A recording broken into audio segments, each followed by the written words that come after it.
All right, everybody. So this makes two crossovers in a row for myself, Mr. Kyle Sullivan. Yesterday, joined by Dane from Locked On Stars. Today, one the timing of this could not be more perfect.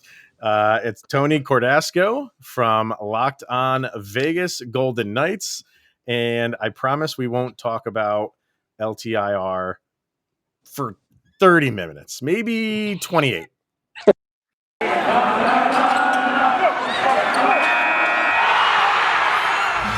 Locked On NHL, your daily podcast on the National Hockey League. Part of the Locked On Podcast Network, your team every day.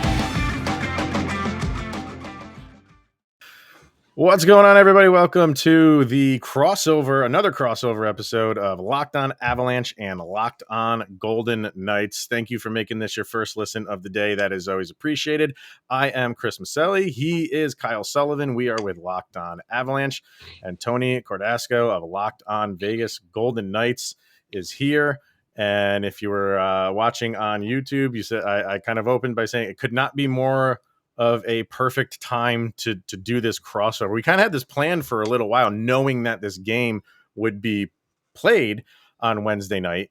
And we kind of had an idea that Eichel might be back for this. Kind of reading the tea leaves, you knew that it was going to happen, and it is. And Mark Stone is on LTIR, so we will get to that. There is so much to talk about with Tony. So thank you. Welcome aboard. Yeah, this game's going to be played in Lake Tahoe. Yeah, of course, with the ever promising ice. Yeah. Tony, thank you for this.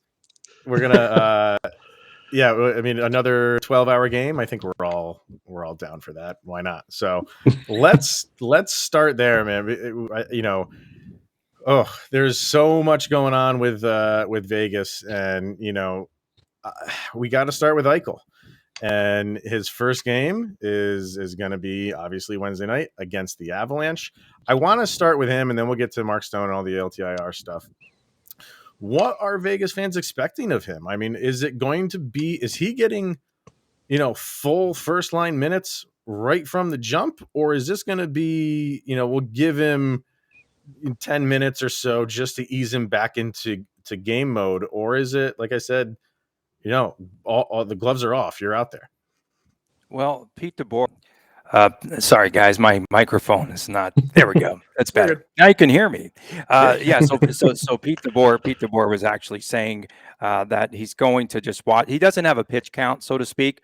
He's going to be out there, and they want him to move his legs. They want him to get out there and to work and see where it goes. And I think he's going to get those first line minutes, and I think he's going to be a valuable addition from jump on special teams for the Golden Knights, because their special teams have not been very good, and know what Eichel can bring. And I'm just getting really pumped up watching all of his highlights, but we don't know, at what percent is Jack Eichel back, right, himself, and how much time it's going to take to get the rhythm and everything else going. So yeah, it's going to be interesting, but I really believe that they're going to see as far as he can go and how he's feeling and all those other variables. But it's interesting now because Eichel takes over the center spot on the top line. And then, of course, Mark Stone is out. So we've got Evgeny Dadonov now and Max Pacioretty. And Pacioretty came back, but he hasn't scored, I think, in 10 games now. So hopefully, wow, Eichel could help him out, his game a little bit. And then that third line of VGK is the line to watch out for, because you're going to now have Chandler Stevenson move from the top line to the third line, the leading scorer on this team. And then Jonathan Marchessault, they broke up the misfit line. And so he's going to be on the third line now. And you've got Nick Waugh. And so that's a real interesting line. And Pete DeBoer thinks that he could create a lot of mismatches with that line. And that, to me, is the most intriguing matchup of the game on Wednesday night. With the current situation that the Vegas Golden Knights see themselves in with Robin Lehner, he's now suffered an injury, and there were rumors that they're kicking the tires on Marc-Andre Fleury. Now that's about to start. With Jack Eichel coming out and joining the team, are you anticipating more scoring from those top two, maybe even three lines now that Eichel's back to compensate for the goalie position? Because do you have a little bit of buyer's remorse because you're having to make these moves like LTIR and you're having to do some crafty roster work to field a team when the goalie situation is now the big issue? Yeah, so I mean, I think that Pete DeBoer wishes that he was back in Lake Louise. That's where the team went, for a few days to kind of get away from Las Vegas, to have a little bonding, type of a environment with all the guys. And now they're back here, and all of a sudden it was pretty quiet. And now it's just like all hell is broken loose. So you've got, Mark Stone, LTIR, to make room, the cap space. Well, we don't have any cap issues here. To make some room, so that you have Jack Eichel now inserted. And then, of course, we hear about Robin Lehner. And today, Kelly McCrimmon, goes on the record.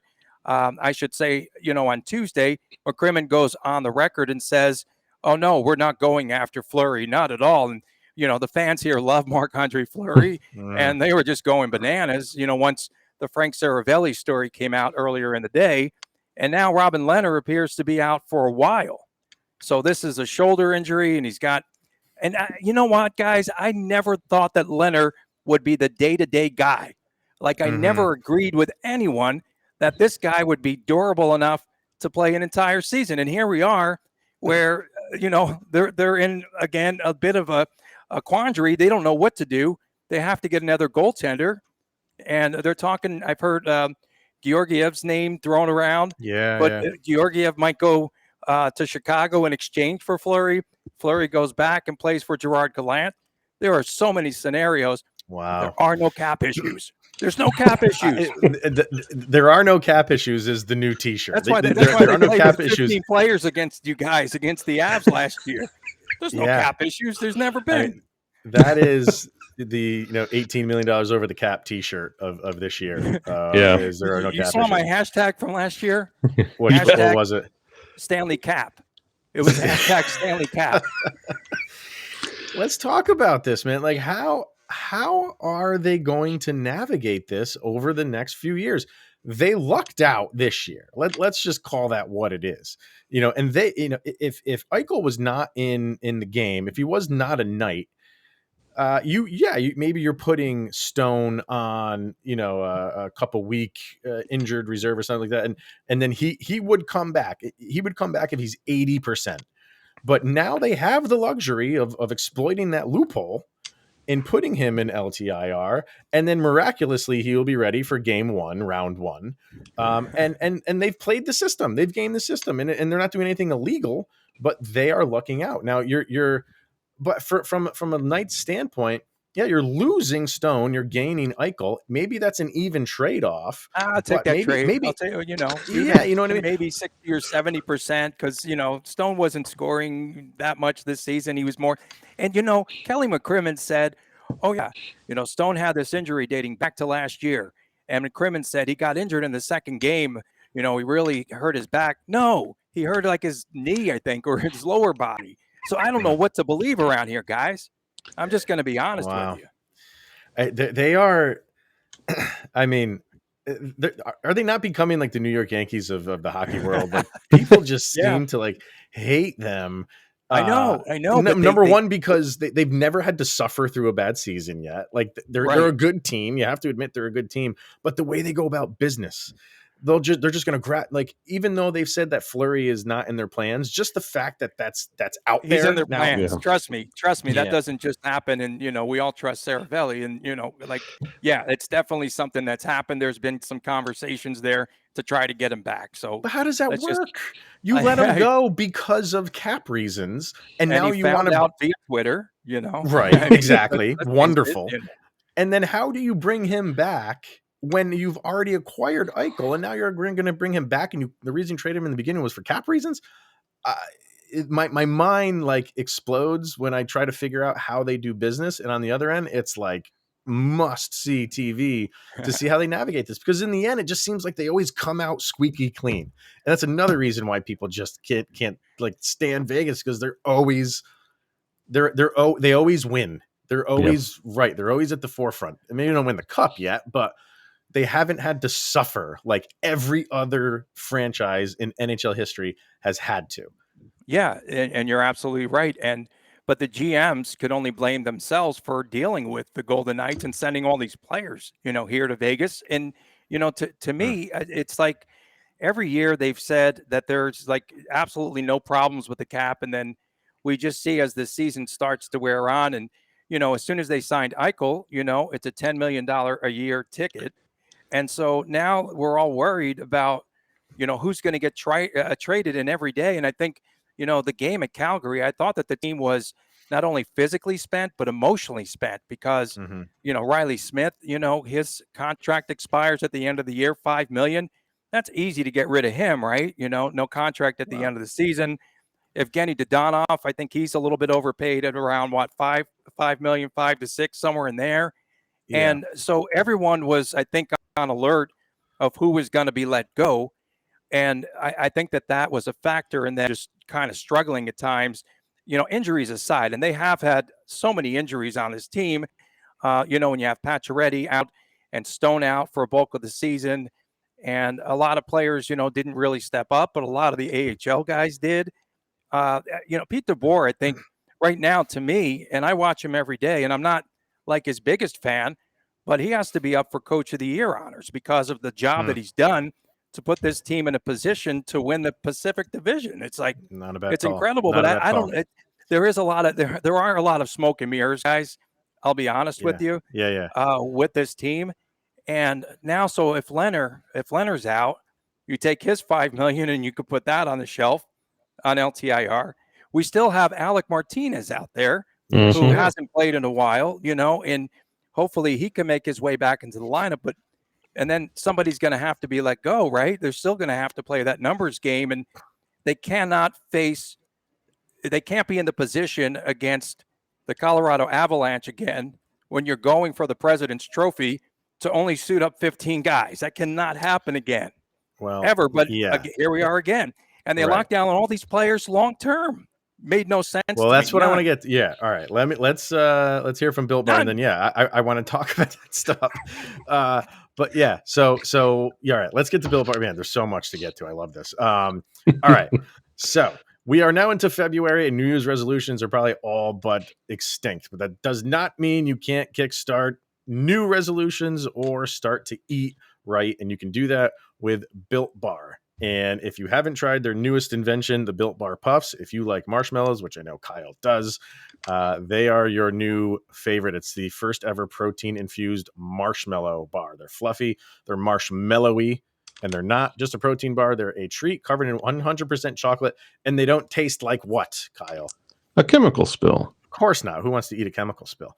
All Built Bars are covered in 100% chocolate, and yes, that includes the puffs. 100% real chocolate. They're low calorie, high protein. So replace your candy bar with a Built Bar or a Built Bar Puff. They're better than a typical candy bar. It can be anywhere from that, which can be from 200 to 300 calories. When Built Bars are 130 calories, 4 grams of sugar, 4 grams of net carbs, and 17 grams of protein. So go to built.com, use the promo code LOCKED15 and get 15% off of your order. Once again, built.com, and the promo code is LOCKED15 for 15% off at built.com. All right, that's what I want to ask is, if you look at and I just did this briefly this afternoon. I didn't break out the calculator or anything. I just used, the calculator up here, which is not the best. But the expiring contracts for Vegas, I did, like I said, real quick calculations, and it seems like it's almost about $10 million of what's expiring. Now, I don't think it exceeded that, but it's in that area. And you can work with that to get Eichel in under the cap if everybody comes back. LTIR is not a thing. But what's the problem there? Your expiring contracts are from 5 or 6 guys to satisfy one. So for this year, we know what's happening. For next year, you can't sign anybody. There's no money to go around to sign new people. So where's the depth going to be? No. I mean, what they're going to do, guys, sorry, man, I can't get my volume straight. So what they're going to do is they will continue to do business the way they do business, and they'll trade for whoever, and then they'll just go, we'll face the salary cap ramifications later. Yeah, seriously, I just think that's their MO right now. That's the way that I feel. Like they might go out, before the trading deadline and sign someone, and then just again pull the juggling act, that DeBoer has been doing. That Kelly McCrimmon's been doing. George McPhee, the front office is just that just seems to be the way that they do operations with this team. Wow. Then why trade Fleury? Why trade him?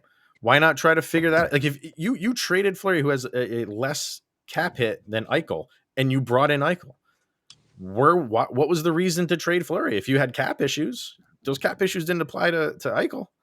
I think the reason why is because they didn't get along with his agent, Alan Walsh, first and foremost. Okay. And I think that, of course, after he did that nice artistic, that piece of artwork with Fleury being impaled by DeBoer, that was the ticket out of Vegas, and they didn't want to deal with the agent anymore, although now they still have to. I think, who's he have, Pacioretty, Yes. But in any event, so like to me, it was all about, that going on, the aging goalie, which again, like we loved Fleury here. Okay. I like him. Great guy in the community, super guy, great with the media and all that. But an aging, goaltender. And again, the biggest question to me at the time was, why are they extending him? Why are they extending him for that long of a period of time? Because you didn't know by the end of his contract what you were going to get. Were you going to get Fleury, a shell of Fleury, some flower buds? I mean, whatever. And you see that, and you were mentioning the aging, and if you look at the roster, like especially after they made the move for Nolan Patrick, who I'm a fan of, I was a big fan of him, and to see him not really hit his potential, that's been one thing. But what do you expect out of Vegas, especially out of Henderson? Like, is there anything coming in from the Silver Knights that could possibly help either this year or potentially next year? Like, we know the names on the roster now, but is there relief from the depth in the AHL? There could be some, yes. I think that they're very high on Brendan Brisson, who's playing in the Olympics now, and he's playing at the University of Michigan for, the future and a future prospect and all the things that he's done. You do have, some goaltenders, Dylan Ferguson, down on the farm, and there's some decent players, but I wouldn't say that there's like a ton of depth. I will say this, though. Every time that they called up someone from the AHL, they responded. They played within the system. They've done a really good job, and they've scored goals, which is incredible. So every move I think that Pete DeBoer made earlier in the season, I think has really helped out. Nolan Patrick. I think he's got upside. I think he has potential. He's shown some really good flashes of brilliance and returning to his former self. He was on the IR for a while here. Had COVID. He's had some battles this season, as well as we know the well-documented concussion issues in the past and the migraine issue. But that fourth line for VGK with Howden, Carrier, and Patrick now, that's been the most consistent line of late. They just have played like the best, and they were the only ones that were scoring goals. I mean, Howden had that streak of like 3 or 4 games in a row where he was scoring goals. And the top 2 lines were just not doing anything. They just went to sleep. So I'm curious to see how the misfit line responds now. Carlson, I still thought Carlson should have been, because he's struggling. And the fans love him. And when you say, hey, William Carlson, what are his strengths? To a fan, 200-foot player. I don't know what that means, guys. But I can tell you one thing. He belongs on the third line, if not. But he's untouchable. Like, there's a guy that they locked in long-term, right? With like a 6, 7, 8-year deal, whatever, at $6 million a year, and he's gone down steadily. Like 43 goals his first season, down. Like he's got 7 goals this season. He's been in and out of the lineup. I get it, but he should be producing a lot more. Yeah. Are they too stubborn to really make a move? Like you got Eichel, okay. Would they move anybody out to kind of keep him in the mix? I mean, obviously not getting rid of Eichel. They just traded for him. But are they too stubborn of a front office to understand that they have these this cap hell that they're going to be in and make a move like a big name might have to leave. But will they do that, or will they have like all these smaller little pieces that they'll get rid of and try to keep all of these big names together? Yeah, and right now it's like Jack Eichel is the centerpiece. And let's say he doesn't recover from this injury and it takes him a longer period of time. All of their eggs right now, I can tell you this, are in the Eichel basket. They really are. They believe that he's the guy that's going to be the savior for this team and lead him to the Stanley Cup. And they really do believe that. And I thought that they might just bring him back in this game and put him on special teams, kind of like just no, he's coming right out and he's going to play on the top line. And I just don't know. We haven't seen him with that kind of contact. We don't know. We don't know how he's going to respond. So, they have been stubborn, though. I will say that. And they were like, when they started to lock down players, a lot of players long term, that's when it was like the red flags were just flying. You know, like I'm just like, what are they going to do in 5 years from now? What if these players don't produce? Like they're going to get stuck with some really tough deals that they're not going to be able to get out of. So what you're saying, in our matchup where Eichel makes his debut against us and Eichel falls flat, will you pick up the phone when we call for Shea Theodore? You can have him, I guess. I don't know. Yeah, because those are the type names that are going to be coming out, especially with the trade deadline heating up and everybody chasing after Claude Giroux. If you're in second place and you don't win on that sweepstakes for Claude Giroux, everybody's going to have eyeballs on Vegas because that roster is second best. Yeah. If you can't get Claude Giroux, you can get a Shea Theodore, or you keep going down the line. You start with, the Riley Smiths and Evgeny Dodonov. And last week was the first time that I heard an awful lot the name of Jonathan Marchessault out there, who has the most goals on this team at 20. But this is an organization too, fellas, that really prides itself on, like, they want to win the cup so bad. They're chasing the cup so bad that it's a what have you done for me lately organization. And so if you're not producing in, say, the last 8 or 10 games, all of a sudden, and I don't know if it's someone like McCrimmon that just floats that name out there or whatever. It's like they try to get, gauge if there's some interest there, but they'll release names of guys that you're like, Marchessault, but yet William Karlsson is untouchable. He's untouchable. 7 goals this year, untouchable. I can't figure that one out for the life of me.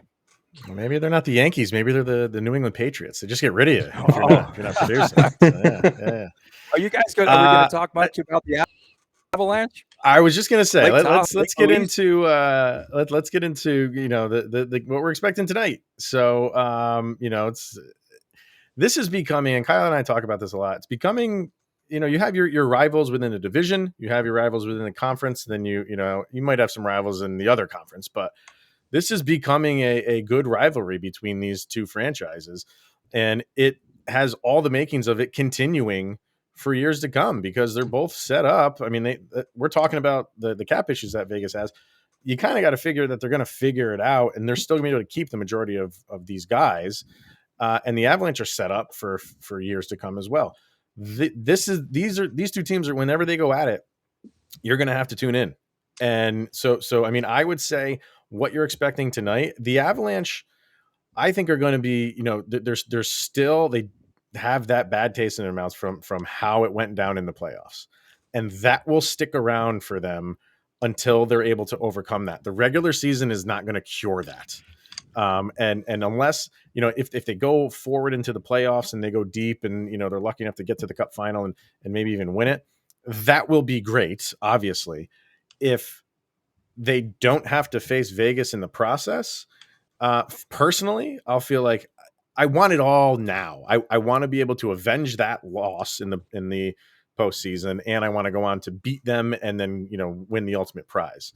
If it doesn't happen, it doesn't happen. But I think until it does happen in the playoffs, for the Avalanche anyway, it's going to be something that is looked at as like you couldn't get past Vegas. Right now, it's like you can't get past the second round, and Vegas is thrown into that mix. So regular season is just a precursor to what's going to happen in the postseason if these two teams meet up, because that's going to be, man.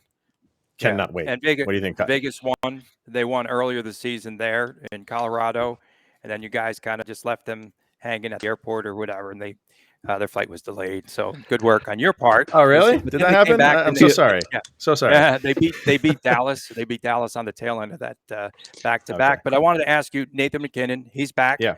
And what is he like since he's returned? What is his health like, and has he found any sort of rhythm since his return? I feel like Nathan McKinnon now, like in his first game back, I mean, yeah, he's kind of feeling out, getting his legs back under him, but he's done this a couple times this year where he's especially with contributions from players like Nazem Kadri, Devin Tays, Gabe Landeskog was bookend goals in the Dallas game. He doesn't have to be the night in, night out hero anymore. So if he's not feeling it, he doesn't have to go over the top to contribute. So if you didn't hear anything out of Nathan McKinnon, it doesn't bode well for the Vegas Golden Knights, especially when they're putting out such an incredible record and they are leaps and bounds, like climbing in the standings, and all the headlines are Eichel's debut on the TNT game. The Vegas Golden Knights are already stealing the headline from what the Avalanche are building. Nathan McKinnon reads these headlines because he's geared that way. So he's going to go in there, and if you haven't heard anything about him yet, you will. Yeah, that should be quite an exciting game, for national TV. And then, guys, Nazem Kadri, career season already, right? He's already outscored what he did last year. Is he tied, Kyle, or has he got one more point than he's got one? Yeah, he's already on his career. He's already hit his career numbers. Right? Yes. Yeah, that's and there's 35 games left to play. So that's unbelievable. Yeah, I mean, I think a lot of people are just waiting for him to slow down, and because the way that this team is built, I don't anticipate that happening. And the longer that this goes on, we're talking about a serious Hart contender, and I really would like to know what the odds were for Nazem Kadri to be a Hart Trophy candidate or even possibly win at the beginning of the season, because it was probably astronomical. I don't think anybody was expecting this from him. I'm not going to take your money now. No. And then, of course, he's been great. Yeah. And then Cale Makar, and he always seems to play very well against the Golden Knights. What has he done lately? He is, and I've said this many times, like I don't have favorite players anymore. Like, I'm 40 years old, so it's not like, my favorite players are, half my age basically, but, as a kid, you have all your favorite players. And for me, they were Peter Forsberg is probably my all time favorite player. You have all those guys like the Sakic's and the Patrick Waugh and stuff like that. And you have guys that you obviously root for. Cale Makar is a favorite player of mine now. He plays the game right. He's good off the ice. He's not a problem off the ice. He's not he's a defenseman that I'll let Kyle use the term that he used yesterday, but he does, you can put him in any situation and be comfortable. He's never, ever a liability on the ice. He's a complete opposite. So lucky that we have him. Yeah, I mentioned it before, but Cale Makar is your prototypical 5-tool player. He can dominate in every aspect of the game, and Chris mentioned it, on and off the ice. Like, he's getting these little clips of his highlights that you share everywhere, and he's not taking it like Zegras and like embellishing it and making it part of his character and adding to his swagger. Cale Makar is a hockey machine. And you're seeing that night in, night out, and he doesn't let it change his game no matter how loud he's playing or how quiet, because Cale is going to be Cale night in and night out. Were you guys as concerned about the loss of Philip Grubauer, the goaltender, who I thought really he was brilliant in that, so many times that I saw him play against VGK, and then replacing him with Darcy Kemper? Were you concerned at the start of the season? And what were the expectations for Kemper coming into the year? I wasn't concerned that they lost Grubauer. I was upset because I like keeping a team together. And this team had another year under their belt, and I thought he was playing well for the Avalanche, and I thought he would have been great going forward. But he didn't want to be here. He wanted to go for an expansion team, and that's his decision to make. And I think we were of the mind of, you don't need a superstar goalie. You want a serviceable goalie. You want an A1 goalie to be in there. And I thought the move to get Darcy Kemper was a great move. And it's a guy that just needs to play a solid game. He doesn't need to win you games. Anybody that's in net for the Avs is not the type of guy that needs to like stand on his head game in and game out, like I witnessed like Henrik Lundqvist do over and over again for the Rangers. Your defense and your offense will lift you up on most games for the Avs. There are games where you're going to have to win it, and he's capable of doing that. So I think it was a good move, and he's an unrestricted at the end of the year. If the money's right, I bring him back because I think as the season has gone on, he's just gotten better and better and better. And see, when Grubauer went to Seattle, I thought this was Franco's time to shine because Grubauer, when he played, it was right between Frankie and Grubauer within the fan base, and that's what I thought we were going to get. But when they brought Darcy Kemper in, especially off his performance in the bubble, what the Avalanche had to experience against Arizona, it felt like, okay, this is a serviceable goalie. And both of these goalies, Francouz and Darcy Kemper, are playing rock solid goalie, like in the goalie position. And with the way the Avalanche are scoring, they just need to go out there and just give a good effort. They don't have to win us a game because we are the highest scoring team in the NHL right now. Yeah, I think, one of the keys that I see, in this game is if the Avalanche could out-physical the Golden Knights, because Pete DeBoer was stressing all week long. I've talked about this every game this season, that the Golden Knights are simply just getting out-hit. And since they lost the physical presence of Ryan Reeves, they have not been as physical of a team. Can the Avalanche out-hit VGK, number one? And number two, this matchup, I guess, the key matchup would probably be not the top line with Eichel, because we don't know what to expect there, but the third lines, I think, going at it.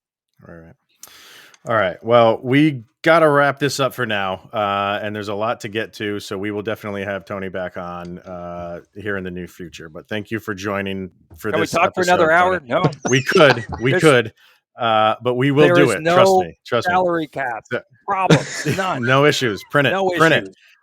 All right, everybody. Thank you for We don't tuning even in, have a making it your salary first cap listen here. of the It's Las day. Vegas. We appreciate everybody tuning in. Go follow Tony at Locked On Vegas Golden Knights, and definitely Kyle and I over at Locked On Avalanche. So thank you, everybody, for tuning in, and we'll see you guys tomorrow. Enjoy the game.